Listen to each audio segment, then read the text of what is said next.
Mas tem uma coisa que eu ouço muito também, eu discordo. As pessoas falam, não, cara, o dinheiro é consequência. Eu não acho que é consequência, cara. Ele pode ser consequência. Mas sabe que as pessoas falam, não, cara, faz uma coisa muito legal, com muita vontade e com muito resultado, é a consequência você ficar rico. Cara, pode ser que sim, pode ser que não. Você tem um monte de gente aí que deixou grandes inovações pro mundo cara, que são icônicos e todo mundo sabe o nome e que morreram pobres, cara. Entendeu? Então assim, cara, eu não tiraria o olho de buscar também enriquecer, porque não é uma coisa ruim, você sabe disso. Não é? Mas sabe uma coisa que eu acho interessante? Você me lembrou de uma história aqui, cara, sobre ficar rico? Eu acho que quem fica rico é a casa. A casa sempre vence. O jogador, ele sempre perde. O jogador sempre se dá mal. Ou melhor, poucas vezes o jogador ganha. Eu tô lembrando de uma história que a gente passou esse ano passado, se eu não me engano. Foi ano passado, foi em 2021, não foi? Acho que foi de janeiro de 2021. Você ouviu a história do que aconteceu com a GameStop? Sim. Mas, cara, tem coisas que pouca gente sabe nessa história. Então, olha só.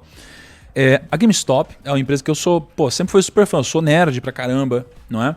E ela tava indo muito mal das pernas. Então, você entrava nas lojas da GameStop e ela tava sempre vazia, sem nada, não tinha jogo e tava tudo caindo, vendendo cada vez menos cliente. As ações começaram a cair.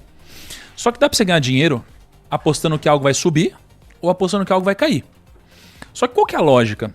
Se você aposta que algo vai subir, se você paga R$10 e isso daqui vira zero, você perdeu quanto? Você perdeu R$10. Se você aposta que isso aqui vai cair e R$10 sobe para 100, você perdeu quanto? Você perdeu mais do que você tinha. Você perdeu 90 e você apostou 10, não é? Então no mercado financeiro é muito comum você fazer operações vendidas. E aí tinha um monte de investidores gigantescos nos Estados Unidos. E olha que interessante. E eles começaram a apostar que a GameStop ia quebrar. Começaram a entrar vendidos lá na ação e tudo mais. E aí era muito óbvio que isso aconteceu. Os números estavam horríveis, o mercado estava mudando. Ninguém mais queria entrar na loja para comprar, só eu e você, talvez, que queria ver as coisinhas que tinha mais lá. E aí juntou uma galera num fórum, que era o Reddit. E os caras começaram a falar, olha quanta gente está vendida nesse negócio. Vamos começar a comprar? Vamos. Aí o pessoal começou a comprar, tipo $2 assim. Começou a comprar, subiu $3, $4, $5. Cara, você vai de 2 para $4, você já perdeu 50%. Você já perdeu muito. Se você apostou 2, cara, você já perdeu muito se virou 4. Aí $4, $5, $6, aí o pessoal começou a se juntar no fórum. Galera, vamos comprar todo mundo e tal. Aí $7, $8, $9, $10. Começou a subir $11, $12, $13, $20. Cara, e os fundos tinham entrado vendido lá $2, $3, assim. E de repente já tinha multiplicado isso daqui por 10. Cara, aí começou a entrar uma loucura. E aí o pessoal começou a bater no peito, ficar muito corajoso. E aí começou, cara, a gente que é o hedge fund agora, a gente que é o fundo no mercado, a gente que é Wall Street e tal. E aí começou a trazer muita gente. Porque começou a ficar muito famoso isso. Aí todo mundo começou a comprar. $20, $30, $40, $60, não sei o que lá, $100. Cara, tava $2. Os caras que estavam vendidos, estavam já preocupados porque, cara, eles iam quebrar. E aí começou a noticiar, saiu no noticiário notícias. Cara, os hedge funds, que são os fundos que cuidam dessa grana, os fundos de pensão, estão muito vendidos e já subiu de $2 para $100, eles vão quebrar. Aí começou $110 e não sei o que lá. Aí um grande empreendedor comprou ações de GameStop lá, tinha comprado quase 10% das ações. Aí começaram, cara, esse cara comprou as ações, vai subir mais. $120, $130, $150. Os caras tinham vendido a $2, $3. Os caras estavam desesperados. Aí começou a virar grande mídia, cara. Aí veio televisão, aí veio jornal, aí veio não sei o que lá. Aí perto de $200, o Elon Musk postou GameStonk. Alguma coisa assim. E aí, cara, começou a subir mais. $200, $250, $300, $350, Porra, chegou $400. Pra caceta. Aí, cara, $500. Cara, mais de $500. Cara, tava $2. Se eu não me engano, chegou a bater $1 em um momento. De $1 para $500 quase. Posso estar errado nos números, é mais ou menos isso, tá? Ou seja, tinha fundo que tava vendido desde lá de baixo. O fundo tava quebrando aqui. Aí o que aconteceu? De repente, da noite pro dia. E aí começou a sair notícia. Os fundos vão quebrar. Se os fundos quebrarem, eles estão alavancados. Vai quebrar tudo efeito em cascata. O mercado inteiro vai quebrar. Aí o que aconteceu? No outro dia foi todo... E nisso, cara, a galera se animando, chamando os amigos pra comprar, e todo mundo ganhando dinheiro, ficando rico pra caramba. Todas aquelas caras que nem sabiam o que estavam fazendo, estavam todo mundo ficando rico. Uhul! A gente é Wall Street. Aí eles acordaram um belo dia, entraram na corretora e não tinha o botão comprar, cara. Só tinha o botão vender. Você imagina você entrar hoje na sua corretora e só ter o botão vender. Você fala, quê? Não tem botão comprar? E aí começou um pânico. Caraca, o que está acontecendo? O que estão fazendo com a gente? A corretora está nos enganando e tal. Aí as ações caíram para tipo $100, assim. Caíram, não sei, 80%, talvez, 70%. Caíram pra caramba. E aí nisso, cara, um monte de gente tinha comprado lá, cara, a $500 e tudo mais, e perdeu grana. E os fundos que estavam vendidos desde $2, $3, estavam quebrando. Então teve muito fundo, cara, ali quase quebrando, né? Tinha analista indo pro saco. E foi um sacode no mercado financeiro. E aí, aquelas pessoas que estavam no fórum falavam assim, ó, cara, vamos quebrar esses fundos porque eles ferraram a gente em 2008, né, na crise subprime, então vamos todo mundo comprar, vamos todo mundo ficar rico, uhul, a gente é melhor que eles e tal. Começou essa loucura. Aí o que aconteceu? Aí descobriu-se que quem fazia parte de algumas operações, vou tentar não complicar, mas quem fazia parte de algumas operações dessa corretora era um grupo que era dono de quem estava vendido. Então fala, pô, então os caras estão vendidos e aí eles bloquearam a gente de comprar. Meu, os caras estão bolando um rolo aqui no mercado. E aí começou uma teoria da conspiração muito louca. Qual que é a conclusão disso pra mim? Por que eu contei essa história? Porque no final das contas, estavam os caras no fórum falando, vamos quebrar esses caras, vamos destruir esses fundos, a gente quer Wall Street, a gente quer o mercado financeiro e tal. Mas de quem era o dinheiro que estava dentro desses fundos, cara? O dinheiro que estava sendo gerido por esses grandes fundos era o dinheiro que eram os fundos de pensão dos professores, dos caras que trabalham, dos trabalhadores. Então, no final das contas, eram os fundos de pensão dos caras que estavam querendo que eles quebrassem. Então, no final das contas, cara, você tem um plot twist aqui, que no final das contas estava todo mundo querendo quebrar e ferrar o outro, e no final das contas era o próprio dinheiro deles, da família e dos fundos de pensão que estavam lá. Ou seja, no final das contas, cara, não dá pra gente querer jogar um jogo com regra diferente, velho. Não dá pra gente querer jogar um jogo de gente grande, porque a regra é diferente, a informação é diferente, o acesso é diferente, o conhecimento é diferente. Então, por isso que eu digo, cara, a casa sempre ganha. Você precisa virar a casa se você quiser enriquecer, se você quiser ganhar mais dinheiro. E como que você vira a casa? Você traz as probabilidades ao seu favor.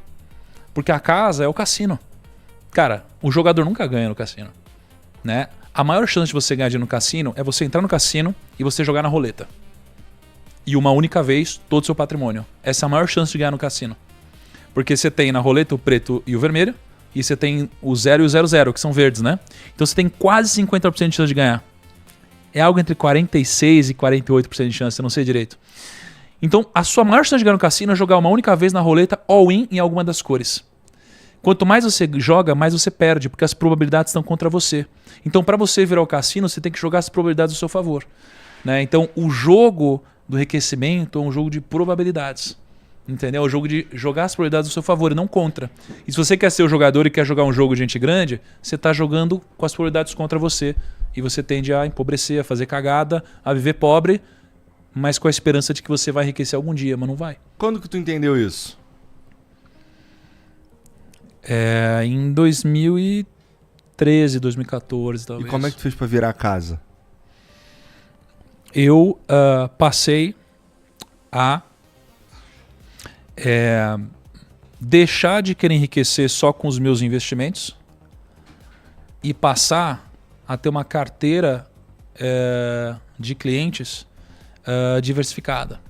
Então foi quando eu deixei de querer enriquecer só investindo meu dinheiro e passei a montar um negócio. Tá. Não é? Então pensa assim, ó, tem muita gente hoje que acha que vai enriquecer pegando o seu dinheiro e querendo ficar comprando e vendendo toda hora. Pode enriquecer, mas as probabilidades estão contra você. Por isso é natural que você tenha mais chance de quebrar ou de não prosperar. Quando você empreende sem ferir princípios, porque o empreendedorismo por si só também é um jogo de probabilidades contra você, tá? Então quando você empreende numa área que você conhece, sem você se expor ao risco da ruína, sem se endividar mais do que você deveria, né? Aprendendo antes de correr algum grande risco, você acaba jogando aos poucos essa probabilidade a seu favor. Então, quando eu comecei a empreender, né, eu parei de querer enriquecer só na força do meu braço e comecei a criar mecanismos e modelos, né, que iriam jogar o jogo a meu favor. Por exemplo, se eu tinha 50 pessoas no meu time, na época, prospectando clientes, a chance era muito grande de alguma dessas pessoas do meu time encontrarem um cliente multimilionário.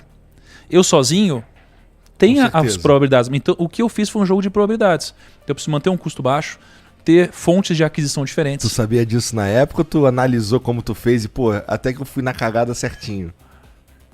Cara, foi uma mistura dos dois. Não foi na cagada, eu sabia que essa era a direção, né? Mas óbvio que eu não tinha essa clareza que eu tenho hoje. Mas na época eu também não tive um mentor, sabe? Eu não tive um cara que sentava comigo e me explicava. Os meus mentores eram os livros, né? Então o que mudou a minha vida com certeza foi ler, mesmo não gostando de ler. Porque para pra pensar, ler é colocar as probabilidades ao seu favor, cara. Então você acha que você vai viver até quantos anos? Eu quero viver mais uns 20 pelo menos, 30, vai. Pô, sério, só isso, velho? Não, pelo menos.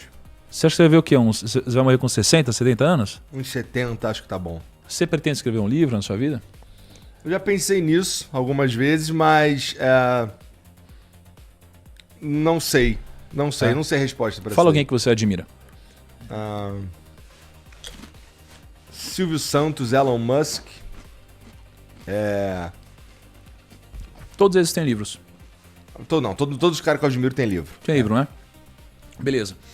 E aí, cara, o cara ele viveu uma vida inteira e ele registrou os maiores aprendizados que ele teve no livro dele. É sobre isso o livro. É sobre uma mensagem, é sobre o que ele aprendeu, é sobre o legado. Um legado que ele vai deixar no outro, diferente de uma herança que ele deixa pro filho, não é? Então ele registrou todos os aprendizados dele no livro. E aí a gente vai viver uma vida tomando porrada todo dia para aprender o que esse cara já aprendeu no final da vida dele, tendo tido o sucesso que ele aprendeu, o sucesso que ele teve. Não, eu vou ler livro. Ler livro vai trazer probabilidade a seu favor. Então se você ler a história do Elon Musk, verdade. Se você ler livro e você lê a história do Silvio Santos, você lê a história de seja lá qual for o empreendedor, você vai aprender o que ele demorou uma vida inteira para aprender. Então você vai reduzir a possibilidade de errar onde ele já errou. Não é? Então, eu conheci Deus por causa de um livro. Não é? Eu descobri o que era equity através de um livro. Eu aprendi que existia o significado de um propósito através de um livro. Então, algumas das grandes viradas que eu tive na minha vida foram lendo livros. Então, assim, a nossa vida é um jogo de probabilidades, cara. Eu não posso andar sem cinto no banco de trás. Preciso reduzir meu risco da ruína, preciso reduzir meu risco de morte, né? Eu preciso reduzir meu risco de tudo. Eu não posso querer me alavancar de alguma forma. Cara, tem banco aí que talvez quebre, porque se alavancou, não porque era um banco ruim, né? Você precisa trazer probabilidade a seu favor. A vida ela é um jogo de probabilidades, cara.